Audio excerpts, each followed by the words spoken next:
Hello बच्चों, मैं हूं विमल प्रताप। और आज हम लोग जो है पढ़ने वाले हैं कंपाउंड एपिथेलियम। इसी को जो है हम लोग स्ट्रैटिफाइड एपिथेलियम भी बोलते हैं। इसके पहले हम लोगों ने एनिमल टिश्यू का बेसिक देखा हुआ था और उसके बाद जो है सिंपल कह सकते हैं सिंपल एपिथेलियम के बारे में हम लोगों ने देख लिया था। ठीक है, तो आज से जो है हम लोग कंपाउंड एपिथेलियम पढ़ेंगे। फिर इसके बाद वाले लेक्चर में हम लोग जो है ग्लैंड्स के बारे में पढ़ेंगे, फिर उसके बाद सेल जंक्शंस के बारे में पढ़ेंगे, फिर उसके बाद कनेक्टिव टिश्यू के बारे में देखेंगे नेक्स्ट ऐसे आने वाले लेक्चर्स में। ठीक है, तो हम लोग जो है ऐसा ब्रेक डाउन करके जो है छोटे छोटे लेक्चर्स में देख रहे हैं, एक एक टॉपिक को देख रहे हैं। ठीक, ताकि जो है आप लोगों को पढ़ने में आसानी रहे, रिवाइज करने में आसानी रहे। तो चलिए आज हम लोग शुरू करते हैं कंपाउंड एपिथेलियम को। ठीक है, देखते हैं कंपाउंड एपिथेलियम क्या होता है भाई। जैसे नाम से पता चल रहा है कंपाउंड। ठीक है, कंपाउंड मतलब क्या होता है, मतलब एक से ज्यादा यहाँ पर चीजें मिक्स्ड होंगी, उसी को जो है हम लोग कंपाउंड बोल रहे हैं। या फिर इसी का दूसरा नाम क्या बोला हम लोगों ने, स्ट्रैटिफाइड एपिथेलियम। ठीक है, क्या बोला, स्ट्रैटिफाइड एपिथेलियम बोला। तो स्ट्रैटिफाइड का मतलब ही क्या होता है, स्ट्रैटा मतलब होता है लेयर। क्या होता है, लेयर। देखिए स्ट्रैटा मतलब स्ट्रैटा, स्ट्रैटा मतलब होता है लेयर। ठीक है, तो उसी के बेसिस पर इसका भी नाम पड़ा क्या, स्ट्रैटिफाइड एपिथेलियम। और स्ट्रैटिफाइड होने की वजह से ही इसको हम लोग क्या बोल देते हैं, कंपाउंड एपिथेलियम बोल देते हैं। कंपाउंड यहाँ पर क्या है कि मल्टीपल लेयर्स ऑफ सेल्स पाया जाता है इसमें। ठीक है, multiple layers of epithelial cells पाए जाते हैं, जिसके बेसिस पर इनको कंपाउंड एपिथेलियम बोला जाता है। देखो कैसे है, यहाँ पर डायग्राम में मैंने दिखाया हुआ है। देखो यहाँ पर क्या है, ये आपका नीचे बेसमेंट मेम्ब्रेन है। ठीक है, सबसे नीचे क्या है, बेसमेंट मेम्ब्रेन है। फिर उसके बाद जो है सबसे नीचे बेसमेंट मेम्ब्रेन है कनेक्टिव टिश्यू। उसके बाद में क्या है, बेसमेंट मेम्ब्रेन है। उसके बाद में क्या है, बेसमेंट मेम्ब्रेन। ये देखो पर्पल कलर की लाइन जो बना रहा हूँ, ये बेसमेंट मेम्ब्रेन है। उसके बाद देखो सेल्स है। उसके बाद ढेर सारे सेल्स लगे हुए हैं, ऐसे एपिथेलियल सेल्स लगे हैं, एपिथेलियल सेल्स लगे हैं। मल्टीपल लेयर में ये सारे सेल्स लगे हुए हैं। ठीक है, आपको दिख रहा होगा ढेर सारे लेयर में यहाँ पर सेल्स ऐसे लगे हुए हैं। ठीक है, तो इसी की वजह से, ये मल्टीपल लेयर्ड सेल्स होने की वजह से इसको क्या बोलते हैं, कंपाउंड एपिथेलियम बोल देते हैं। ठीक है, तो यहाँ पर सिंपली आप इतना समझिए, कंपाउंड एपिथेलियम क्या होता है, मल्टीपल लेयर ऑफ सेल से मिलकर के बना हुआ होता है। ठीक है, तो अब हम लोग आगे क्या देखते हैं, आगे देखिएगा। देखो क्या यहाँ पर हमने नोट्स में क्या लिखा हुआ है, देखिए made up of multiple layer. यही चीज मैंने आपको शुरू से बताया हुआ है। ठीक है, अब मल्टीपल लेयर होने का फायदा क्या होता है, मल्टीपल लेयर होने का फायदा क्या है, ये हमको प्रोटेक्शन प्रोवाइड करवाता है। ये हमको प्रोटेक्शन प्रोवाइड करवाता है किसके अगेंस्ट में, केमिकल्स के अगेंस्ट में, और उसके साथ साथ में मैकेनिकल स्ट्रेस के अगेंस्ट में भी जो है ये हमको प्रोटेक्शन प्रोवाइड करवाता है। कैसे कैसे मैकेनिकल और केमिकल के अगेंस्ट जो है हमको प्रोटेक्शन प्रोवाइड करवाएगा, देखिए। अब क्या है, जैसे कि भाई यहाँ पर हम लोग अगर इसको देखें, ये कैसा है, मल्टीपल लेयर का है। हमको इतना पता चल गया है कि ये कैसा है, मल्टीपल लेयर का है ना, यहाँ पर दिख रहा है आपको, ये मल्टीपल लेयर का है। अब मल्टीपल लेयर होने का फायदा ये हो जाता है कि मान लीजिए कभी कोई केमिकल इनके ऊपर ऐसे गिर जाता है, कभी कोई केमिकल इनके ऊपर गिरता है, तो कितनी लेयर खराब हो जाएंगी, ज्यादा से ज्यादा एक लेयर शेड हो जाएगी, दो लेयर शेड हो जाएगी। ठीक है, लेकिन अब ये मल्टीपल लेयर होने की वजह से जो है एक दो लेयर खराब भी हो गया तो वो वापस से क्या हो जाएगा, रीजनरेट हो जाएगा। हम लोगों ने लास्ट लेक्चर में पढ़ा हुआ था कि एपिथेलियल टिश्यू के पास क्या होता है, हाई रीजनरेशन कैपेसिटी होता है। ठीक है, तो अब एक दो लेयर ऑफ सेल्स अगर मर भी गया तो वापस से क्या हो जाएगा, जनरेट हो जाएगा, वापस से रीजनरेट हो जाएगा। तो इससे ये फायदा हो जाता है कि हमारे इंटरनल ऑर्गन्स या फिर जो इंटरनल टिश्यूज होते हैं उनके ऊपर कोई भी डैमेज नहीं पहुंचता है। ये ऊपर के ही लेयर्स जो है कह सकते हैं झेल जाते हैं, या फिर यही अपना शॉक एब्जॉर्ब, या फिर कोई भी केमिकल रिएक्शन होना होता है, या फिर कोई भी नुकसान होना होता है, तो ये बाहरी लेयर ही जो है वो नुकसान को उठा लेती है। ठीक है, तो इससे जो है ये हमको प्रोटेक्शन प्रोवाइड करवा लेता है। मान लो सबसे पहला था क्या, केमिकल्स के अगेंस्ट जो है प्रोटेक्शन प्रोवाइड करवा लेती है, या फिर कोई मैकेनिकल स्ट्रेस। मैकेनिकल स्ट्रेस का मतलब सिंपली मान लो आप गिर गए, चोट लग गया। ठीक है, चोट लग जाता है तो क्या होगा, पहले ऊपरी लेयर ही तो टूटेगा। ऊपरी लेयर टूटने की वजह से क्या होगा, हमारे इंटरनल टिश्यूज जो मसल्स लगे हुए हैं या बोन्स है उसके ऊपर उतना इम्पैक्ट नहीं जाएगा। ठीक है, जो हमारे नीचे कनेक्टिव टिश्यूज है उनके ऊपर उतना इम्पैक्ट नहीं जाएगा। ठीक है, तो इसी वजह से बोला जाता है कि कंपाउंड एपिथेलियम क्या करते हैं, हमको प्रोटेक्शन प्रोवाइड करवाते हैं against the chemical and the mechanical stress. ठीक है, तो अब आगे देखते हैं, अब आगे क्या देखते हैं, देखिए क्या कह रहा है कि on the basis of shape of outermost layer of cells. मतलब अब ये मल्टीपल लेयर का, जैसे मैंने यहाँ पर बना दिया, मान लो एक लेयर ऑफ सेल ये हो गया, एक लेयर ऑफ सेल हो गया, इसके ऊपर एक लेयर ऑफ सेल हो गया, इसके ऊपर एक लेयर ऑफ सेल हो गया। मान लो ये 3 लेयर का ऐसे है। अब बाहर का एक लेयर मैं बना दे रहा हूं अलग से, ये बाहर का एक लेयर हो गया, और सबसे नीचे कोई एक लेयर बना दे रहा हूं जो कि कनेक्टिव टिश्यू का लेयर है। एक कनेक्टिव टिश्यू हो गया, और बीच में क्या भरा हुआ है, बेसमेंट मेम्ब्रेन। बीच में इनको चिपकाने के लिए क्या है, बेसमेंट मेम्ब्रेन है। ठीक है, ये एक कह सकते हैं कंपाउंड एपिथेलियम है, या फिर क्या कह सकते हैं, स्ट्रैटिफाइड एपिथेलियम है। अब ये क्या कह रहा है कि shape of outermost layer of cells, shape of outermost layer of cells, मतलब ये सबसे बाहर की तरफ कौन सा सेल है, ये वाला सेल है सबसे बाहर की तरफ। अगर हम लोग लिखें ये सबसे क्या है, बाहर की तरफ होता है।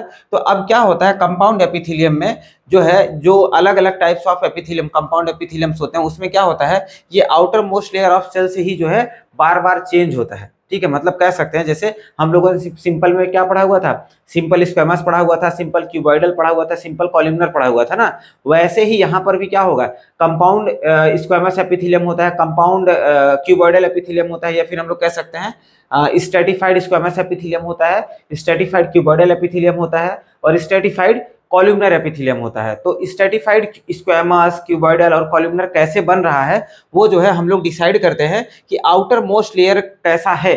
Outermost layers, outermost of मतलब जो outermost layer of the cell है, अगर वो एकदम से ऐसा फ्लैट है, एकदम से ऐसा चिपका चिपका सा है, ऐसे फ्लैट है, तो फ्लैट कौन सी सेल्स होती हैं, स्क्वेमस एपिथेलियम की सेल्स कैसी होती हैं, फ्लैट होती हैं। तो स्क्वेमस एपिथेलियम की सेल फ्लैट होती है, तो उसके बेसिस पे जो है अगर इसकी outermost layer of the cells जो है एकदम से फ्लैट है, एकदम से चपटी हुई होती हैं, तो इसको हम लोग जो है बोल देते हैं स्ट्रैटिफाइड स्क्वेमस एपिथेलियम। अगर वहीं पर जो है अगर outermost layer of the cell जो है क्यूब शेप्ड है, आउटर मोस्ट की बात हो रही है, यहाँ पर देख लीजिए आउटर मोस्ट की बात हो रही है, अगर एकदम चपटे रहेंगे तो स्ट्रैटिफाइड स्क्वेमस एपिथेलियम बोलेंगे, अगर ऐसे क्यूब शेप्ड होते हैं तब क्या बोलेंगे, स्ट्रैटिफाइड क्यूबॉइडल एपिथेलियम।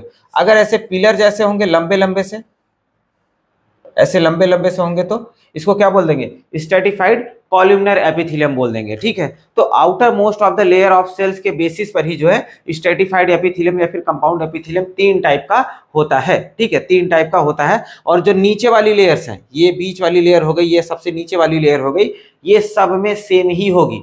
ठीक है, तो आपको ध्यान देना है कि कंपाउंड एपिथेलियम में outermost layer of the cells हमेशा चेंज होती है, और उसी चेंज होने के बेसिस पर इनको 3 टाइप में डिवाइड किया गया है। और जो मिडिल लेयर होती है और जो इंटरनल लेयर होती है वो सभी में, स्क्वेमस में, क्यूबॉइडल में, कॉलमनर में, सब में क्या होगा, सेम होगा। ठीक है, तो 3 कैटेगरी में हम लोग डिवाइड कर सकते हैं इनको। एक तो सबसे पहले हो जाएगा क्या, स्ट्रैटिफाइड स्क्वेमस एपिथेलियम, जैसा कि मैंने पहला ही नाम बताया स्ट्रैटिफाइड स्क्वेमस एपिथेलियम। तो देखो क्या कह रहा है कि जो innermost layer of the cell है, जो innermost layer of the cell है वो कैसा है, क्यूबॉइडल है। तो इनर मोस्ट लेयर से हमको ऐसा सच इतना फर्क पड़ना भी नहीं चाहिए, मैं बस बना देता हूँ सबसे इनर मोस्ट लेयर। ये सबसे इनर मोस्ट लेयर, सबसे नीचे का लेयर ऑफ सेल है, सबसे नीचे का लेयर ऑफ सेल कैसा हो गया है, क्यूबॉइडल शेप का है। और इसके नीचे भी क्या होगा, इसके नीचे भी क्या होगा भाई, इसके नीचे सबसे पहले तो कनेक्टिव टिश्यू होगा, और बीच में क्या भरा होता है, बेसमेंट मेम्ब्रेन। बीच में बेसमेंट मेम्ब्रेन होता है, जिसकी मदद से क्या होता है, ये ऊपर के जो सेल्स होते हैं जो कनेक्टिव टिश्यू से हेल्प, मतलब कह सकते हैं कनेक्टिव टिश्यू से चिपकते हैं, किसकी मदद से, बेसमेंट मेम्ब्रेन की मदद से। इसको हम लोग बोल रहे हैं, ये क्या हो गया, कनेक्टिव टिश्यू, ये पीला वाला क्या है, बेसमेंट मेम्ब्रेन। अब ये क्या है, innermost layer of the cell है, कैसा है, क्यूबॉइडल है।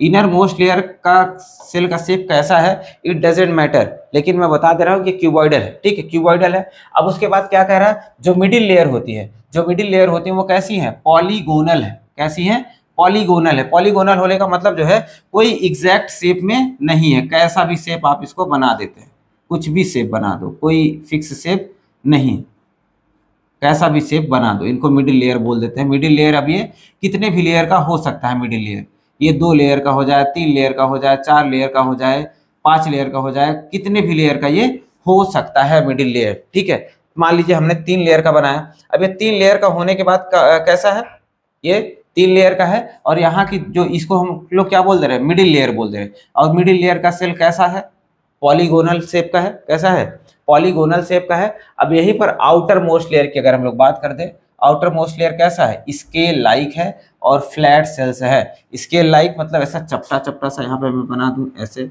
चपटा चपटा सा सेल्स है, एकदम चपटा सा है। और इसी को क्या बोलते हैं, स्क्वैमस, स्क्वैमस बोलते हैं ना एकदम चपटे वाले को, या फिर ऐसे कैसा है, फ्लैट है।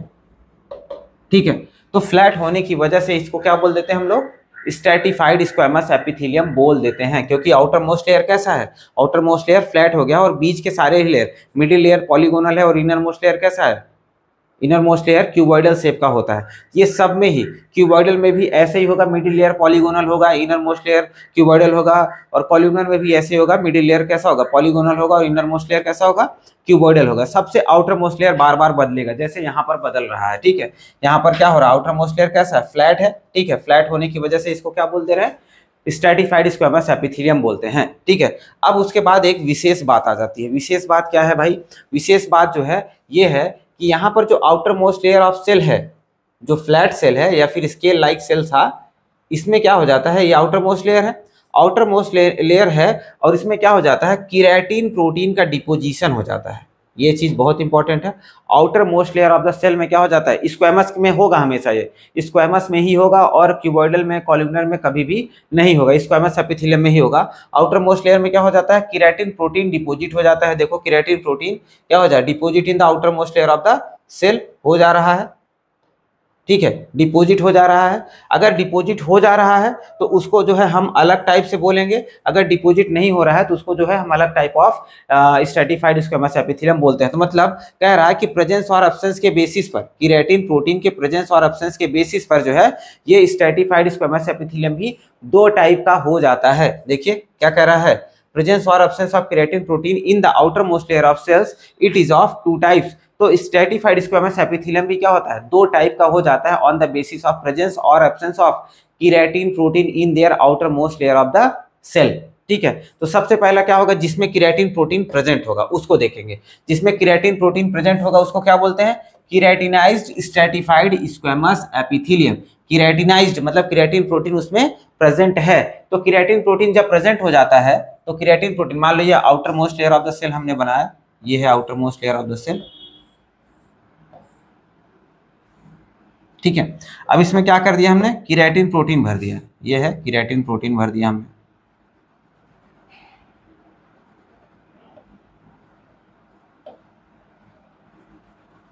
केराटिन प्रोटीन भर दिया हमने इसमें।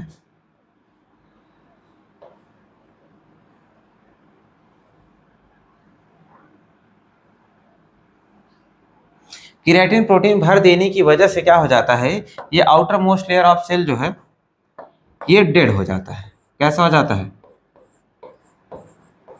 डेड हो जाता है। ठीक है, डेड हो जाता है। देखिए क्या लिखा भी है, keratin protein is present in the outermost layer of cells, become non nucleated and dead, become non nucleated and dead. अब केराटिन प्रोटीन इतना भर जाता है, मान लो पहले ये नॉर्मल सेल ऐसे रहा होगा, स्क्वैमस एपिथेलियम इसके पास क्या है, न्यूक्लियस है इसका, लेकिन जब इसमें जो है हम लोग ऐसा केराटिन प्रोटीन भरने लगे या फिर मान लो ऐसा डिपोजिशन होने लगा होगा केराटिन प्रोटीन का, तो भरते भरते भरते भरते क्या कर दिया होगा, ये न्यूक्लियस को एकदम कॉर्नर साइड पे पुश कर देगा, न्यूक्लियस को एकदम कॉर्नर साइड पे पुश कर देगा, और पुश करते करते करते करते अल्टीमेटली इतना दबा देगा उसको कि वो मर ही जाएगा बेचारा, मतलब न्यूक्लियस रह ही नहीं जाएगा। अगर किसी भी सेल्स के अंदर जो है न्यूक्लियस अगर नहीं रह जा रहा है तो क्या हो जाएगा, वो डेड हो जाएगा भाई। क्या हो जाएगा, डेड हो जाएगा। ऑब्वियस बात है, जिस सेल के अंदर न्यूक्लियस ही नहीं है तो वो जिंदा कैसे हो सकता है, तो डेड हो जाएगा। इसी वजह से जो है ये केराटिनाइज्ड स्ट्रैटिफाइड स्क्वैमस एपिथेलियम के आउटर मतलब जो outermost layer of cells में ये पाया ही जाएगा।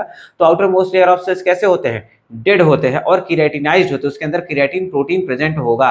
तो आपको ये ध्यान देना है कि जिस सेल्स के अंदर केराटिन प्रोटीन प्रेजेंट होगा उसके सेल्स कैसे होंगे, डेड होंगे। आपसे क्वेश्चन ये पूछा जा सकता है कि केराटिनाइज्ड स्क्वैमस एपिथेलियम के सेल्स कैसे होते हैं, outermost layer of cells कैसे होते हैं, डेड होते हैं या फिर एलाइव होते हैं, तो डेड होंगे। कैसे होंगे, डेड होंगे। ठीक है, तो डेड होते हैं, which makes it water proof.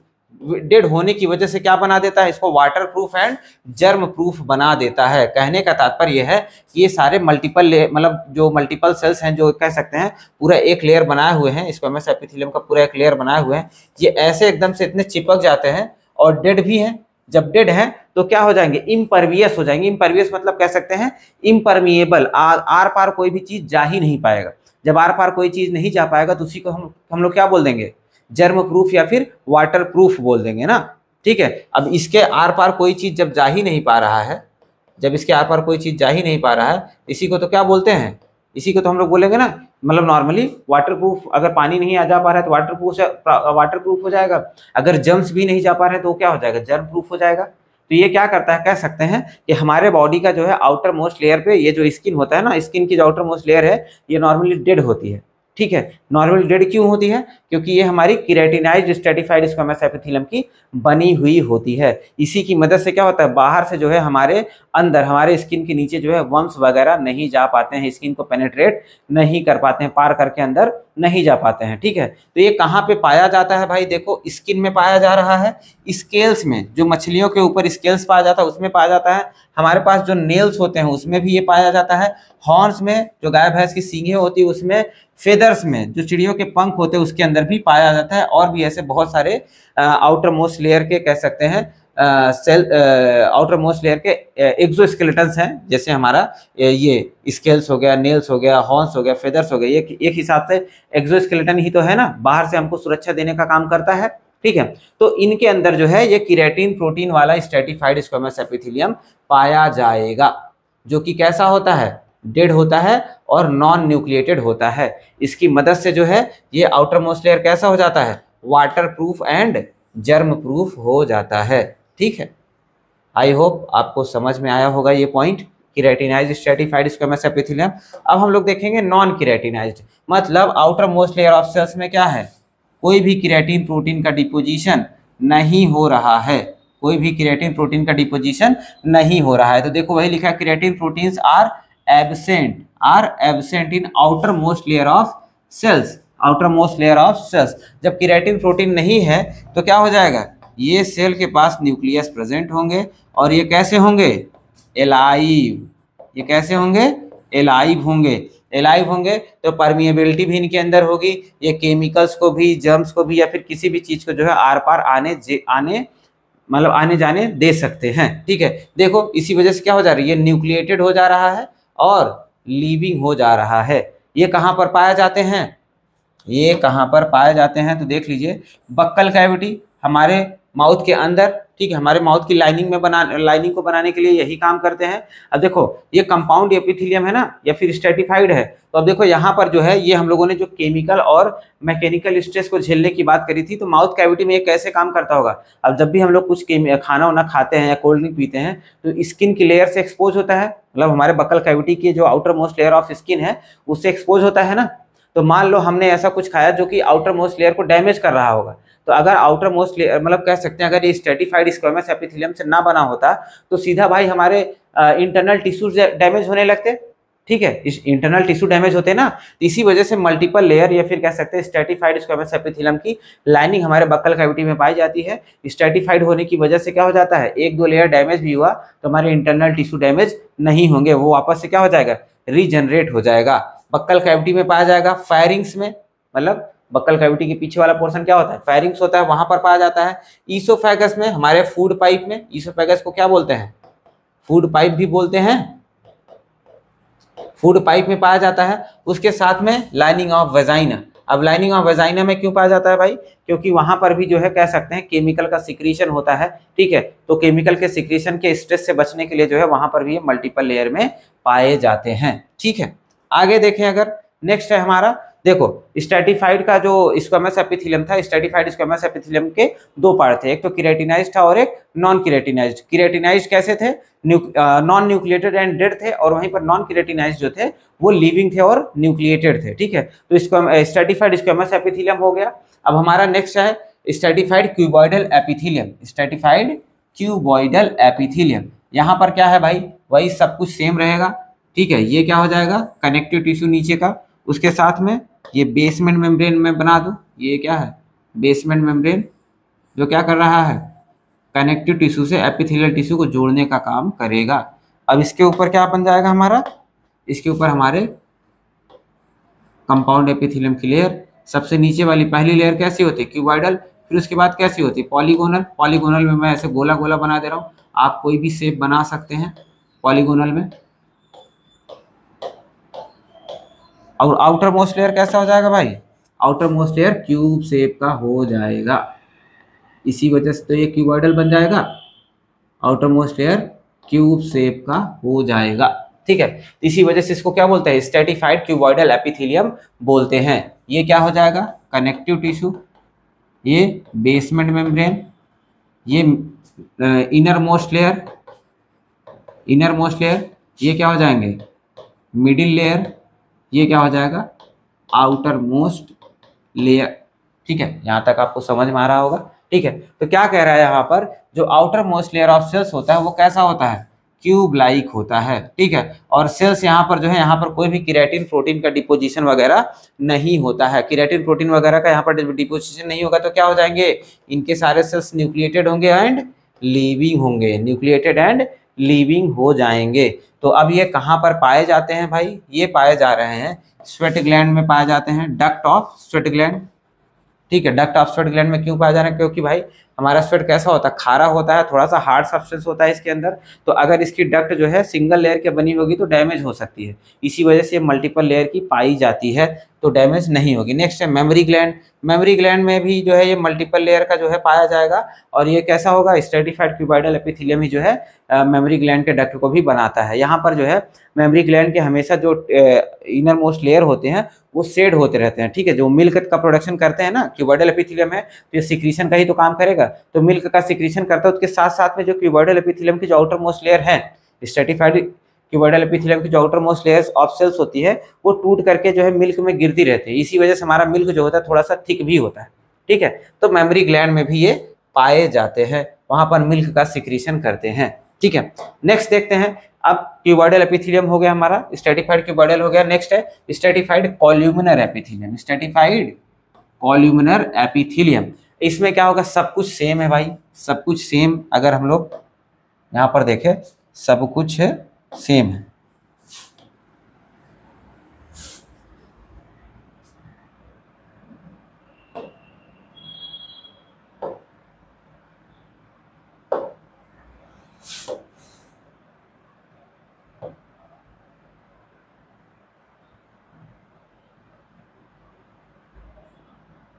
यहाँ पर पेस्ट कैसे करते हैं यार,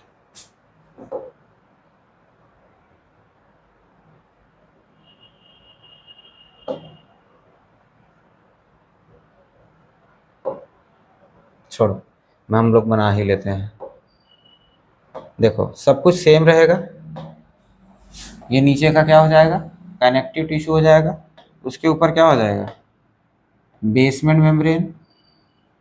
बेसमेंट मेम्ब्रेन क्या करता है, कनेक्टिव टिश्यू और एपिथेलियल टिश्यू को जोड़ने का काम करता है, ठीक है। अब इसके ऊपर क्या हो जाएंगे, सेल्स हो जाएंगे। सबसे लोअर मोस्ट लेयर कैसे होते हैं, क्यूबॉइडल शेप के, ये 3 बार बता चुका आपको मैं। अब उसके बाद मिडिल लेयर के सेल पॉलीगोनल, पॉलीगोनल कोई भी शेप बना सकते हो आप, मैं सर्कुलर बना रहा हूँ फिर से, ठीक है। अब outermost layer of cells बना लेते हैं। Outermost layer of cells कैसे हैं, पिलर लाइक है,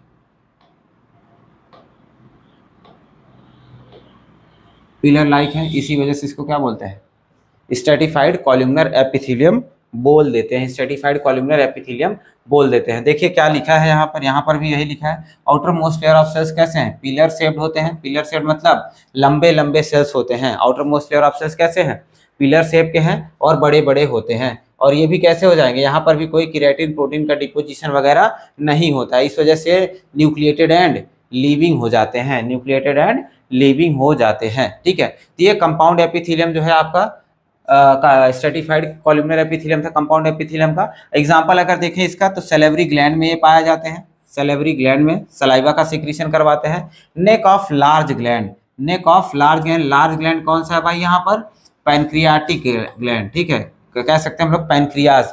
पैनक्रियाज क्या होता है, सबसे बड़ी ग्लैंड है हमारी, और उसके नेक में, नेक बोले तो उसके डक्ट को बनाने का काम कौन करता है, उसके डक्ट को बनाने का काम कौन कर रहा है, स्ट्रेटिफाइड कॉलमनर एपिथेलियम जो है पैनक्रियाटिक डक्ट को बनाने का काम करता है। क्योंकि यहाँ पर भी क्या होगा भाई, यहाँ पर भी हार्ड सब्सटेंस का सिक्रीशन होता है ना, क्योंकि ये फूड डाइजेशन में हेल्प करते हैं। तो हार्ड सब्सटेंस का जब सिक्रीशन होगा तो मल्टीपल लेयर का रहेगा, तभी तो शेड होने से बचेगा, मरने से बचेगा। अगर सिंगल लेयर का होगा तो पता लगा मर गया, तो अब आगे से पैनक्रियाटिक जूस का सिक्रीशन कौन करेगा? तो इसी वजह से जो है ये मल्टीपल लेयर के जो है ग्लैंड्स, या कह सकते हैं मल्टीपल लेयर के एपिथेलियम सेल्स जो है इनका फॉर्मेशन करते हैं। ठीक है, पैनक्रियाटिक डक्ट का फॉर्मेशन करते हैं या फिर सैलिवरी ग्लैंड का फॉर्मेशन कर रहे होते हैं। ठीक है, तो यहाँ पर जो है स्ट्रैटिफाइड कॉलमनर एपिथेलियम जो है आपका खत्म हो जाता है, और इसी के साथ जो है कंपाउंड एपिथेलियम भी खत्म होता है। ठीक है, तो कंपाउंड एपिथेलियम बहुत ही ज़्यादा छोटा था। आपको 4 बातें यहाँ पर याद रखनी है। कंपाउंड एपिथेलियम जो है इसको स्ट्रैटिफाइड एपिथेलियम भी बोलते हैं, और इसको 3 पार्ट में डिवाइड किया गया, एक तो स्क्वैमस, एक क्यूबॉइडल और एक कॉलमनर। ठीक है, तो अब यहाँ पर मल्टीपल लेयर के होते हैं ये। कंपाउंड एपिथेलियम कैसा होता है? Multiple layer. लोअर लेयर कैसा होता है? क्यूबॉइडल होता है। बीच वाले पॉलीगोनल होते हैं। सबसे अपर मोस्ट कैसे होते हैं? वो पर्टिकुलर शेप के होंगे। स्क्वैमस होगा तो फ्लैट होगा, क्यूबॉइडल होगा तो क्यूब शेप का होगा, कॉलमनर होगा तो पिलर शेप का होगा। ठीक है, ये बात आपको पता चल गई। दूसरी बात थी, तीसरी बात आपको ये देखना है कि स्क्वैमस एपिथेलियम भी 2 टाइप के होते हैं। एक तो होता है आपका एक तो क्या था, अगर क्रिएटिन प्रोटीन प्रेजेंट होगा तो क्रिएटिनाइज्ड स्ट्रैटिफाइड स्क्वैमस एपिथेलियम, और क्रिएटिन प्रोटीन एब्सेंट होगा तो non keratinized stratified squamous epithelium. Keratinized वाले में क्या होते हैं, जो outermost layer of cell है वो कैसी होती है? डेड होती है। क्यों? क्योंकि वहाँ पर जो है हम लोग कह सकते हैं क्रिएटिन प्रोटीन के डिपोजिशन होने की वजह से न्यूक्लियस मर जाता है, तो वो नॉन न्यूक्लिएटेड एंड डेड हो जाते हैं। ठीक है, जिसकी वजह से वो germ proof and water proof हो जाते हैं। और वहीं पर दूसरा जो नॉन क्रिएटिनाइज्ड था वो लिविंग होता है और न्यूक्लिएटेड भी होता है। ठीक है, तो ये हो गया। उसके बाद क्यूबॉइडल एपिथेलियम था, stratified cuboidal, outer most layer cube shape की होती है। ये डक्ट की लाइनिंग को बनाने का काम करते हैं। सेम मैंने आपको बताया हुआ कि क्यूबॉइडल और कॉलमनर जो है ये दोनों का काम लगभग सेम ही होता है, बस स्पेस के डिफरेंस की वजह से अगर जहाँ पर जगह कम होगी वहाँ पर क्यूबॉइडल होगा, जहाँ पर जगह ज़्यादा होगी वहाँ पर कौन होगा? कॉलमनर होगा। ठीक है, सिंपल। ये हम लोगों ने लास्ट लेक्चर में ही आपको बताया हुआ था, मैंने आपको बताया हुआ था। ठीक है, तो यहाँ पर जो है हमारा लेक्चर खत्म होता है, और मैं आशा करता हूँ आपको एकदम मस्त समझा होगा। अगर भाई आपको एकदम से अच्छे से समझा है तो अपने मतलब दोस्तों के साथ भी शेयर करें, और हमारे वीडियो को लाइक करें, और प्लीज़ चैनल को सब्सक्राइब भी करें, क्योंकि भाई अभी हम लोग नए हैं, हमको ग्रो भी करना है। ठीक है, आप लोग प्लीज़ सपोर्ट करें। बहुत बहुत धन्यवाद।